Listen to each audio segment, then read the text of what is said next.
ज़िंदगी में बहुत सारे लोगों से सामना होता है। हमें किस तरह के लोगों से अवॉइड करना चाहिए, उनमें 9 लोगों की एग्जाम है। उनमें पहली किस्म है स्लैकर्स यानी सुस्त। ये ऐसे लोग होते हैं कि उन्हें खुद कहीं नहीं जाना होता मगर आपको भी आपकी मंजिल पर नहीं जाने देते।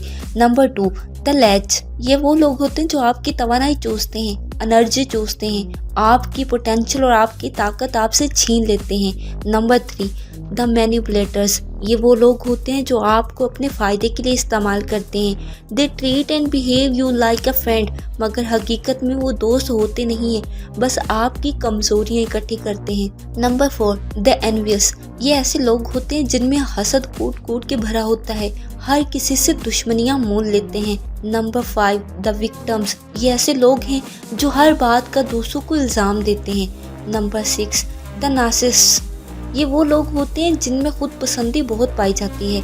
ये सिर्फ अपनी तारीफ करते हैं, उनके लिए अपनी ज़ात से ज़्यादा कुछ भी इम्पोर्टेंट नहीं होता। Number 7, the liar. ये झूठे लोग हैं, हर बात पे झूठ बोलते हैं। Number 8, the temperamental. वसीले, बदजुबान, बद इखलाक, चिड़चिड़े लोग। ऐसे लोग जिन्हें बात करने की भी तमीज़ ना हो। द डिक्रीमेंटर्स। ये गुनाहगार बदनाम लोग होते हैं। गुनाहगारों की भी 2 इकसाम है। एक वो जिनके गुनाह छुपे होते हैं, अल्लाह पर्दे डालता है, मगर मशहूर बदनाम लोगों से बचना चाहिए वरना वो आपको भी बदनाम करके छोड़ेंगे।